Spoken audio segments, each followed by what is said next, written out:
Bismillahirrahmanirrahim. Nah, al-arif, orang yang sudah kenal Allah itu, rubbama stahya, kadang dia itu merasa malu untuk mengangkat hajatnya kepada Allah. Memohon kepada Allah, dia itu malu. Kenapa? Liktifai bimasyiatihi. Karena dia merasa cukup, bahasanya Allah Maha Tahu, dan apa yang Allah berlakukan kepadanya, dan Allah yang kehendaki kepadanya adalah yang terbaik. Ini adalah makom tinggi. Kalau orang sudah sampai makom seperti ini, adalah makom orang yang bebas daripada dibelenggu oleh dunia. Maka dia menjadi orang yang kaya sesungguhnya karena kaya dengan Allah. Jadi begini, kalau orang sudah kenal Allah, dia itu malu untuk memohon kepada Allah. Mengangkat hajatnya. Hajat apa saja. Jadi begini, karena orang tersebut, jadi seorang hamba, jika sudah sibuk dengan karunia Allah, lalu dia menyibukkan dirinya untuk mensyukuri karunia Allah, dan karunia Allah yang Allah berikan kepadanya teramat banyak, maka dia hanya sibuk mengingat karunianya, sehingga tidak sempat mengingat apa yang ia inginkan. Repotnya adalah manusia yang tidak pernah mengingat karunia Allah, sehingga seolah-olah dia kurang terus. Maka banyak memohonnya kepada Allah. Dan memohon kepada Allah memang bukan suatu yang salah. Akan tapi satu makom yang luar biasa adalah di saat seorang hamba meminta kepada Allah ini nggak sempat. Karena bagaimana aku sempat meminta karena karunia Allah belum sempat aku syukuri. Mungkin saat itu dia diuji dengan kekurangan. Dia nggak sempat mengadahkan tangan mengadu kepada Allah untuk memohon agar dipenuhi kekurangannya.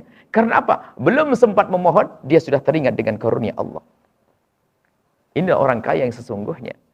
Ada orang diberi oleh Allah dengan banyak kekayaan, tapi seperti orang fakir. Di dalam hatinya ada ketamaan, seolah Allah tidak memberi apa-apa kepadanya. Nah ini makom. Cuman di sini sebetulnya Imam Ibn Athaillah kalimat rubbama. Rubbama itu apa? Para kekasih Allah tidak selalu makom itu. Jadi benar dia menengadahkan tangan sudah tidak sempat memohon itu. Tapi tidak selalu. Sehingga kadang-kadang kita temukan mereka memohon. Nah, di saat memohonnya pun, lihat.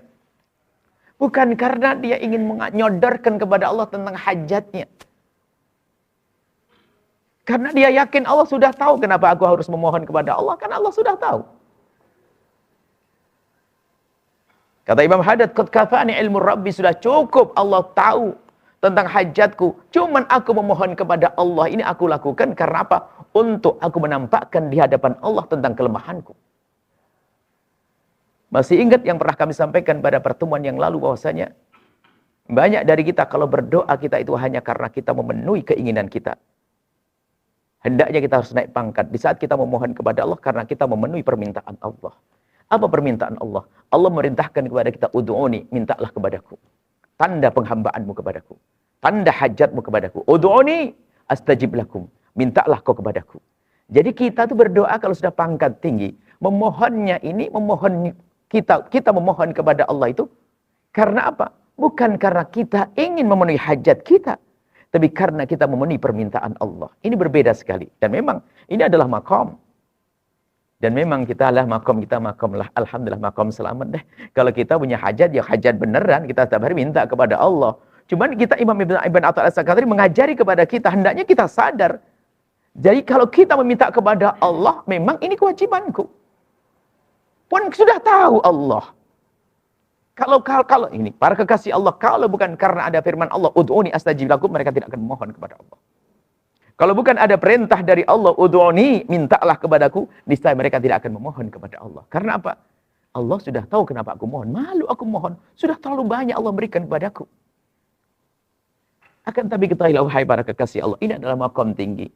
Kita mungkin belum sampai di sana. Paling tidak kita dengar cerita orang-orang semacam itu. Sehingga mengurangilah kita ketamaan kita kepada dunia. Tertipunya kita dengan dunia. Sehingga kita mulai berubahlah. Ayo, di saat kita memohon kepada Allah, betul-betul permohonan yang khusyuk. Benar kita itu mohon kepada Allah karena kita ingin memenuhi hajat kita. Kita sadari. Cuman yuk kita belajar bagaimana kita meningkatkan bahasanya. Di saat aku memohon kepada Allah karena aku memenuhi permintaan Allah. Dan di saat seorang hamba memohon kepada Allah karena memenuhi permintaan Allah, apakah dia pernah merasa kecewa? Tapi kalau seorang hamba memohon hanya karena dia ingin memenuhi hajatnya, maka ketahuilah, bisa saja dia berkata, aku sudah berdoa lama tapi belum dikabul. Bahkan mungkin menjadikan bahaya imannya akan runtuh. Dia tidak pernah sholat, kenapa kaya? Saya melarat terus, padahal saya sholat terus, saya juga berdoa. Karena keroposnya pemahaman tentang dakwah, tentang doa. Nah, di sini sebetulnya Ibn Athaillah As-Sakandari, Rabbama istahya. Sehingga kadang seorang atau para kekasih Allah itu ingin menengadahkan tangan itu malu. Allah sudah tahu, kenapa harus menengadahkan tangan? Kan Allah sudah tahu. Nah, ini makom yang luar biasa.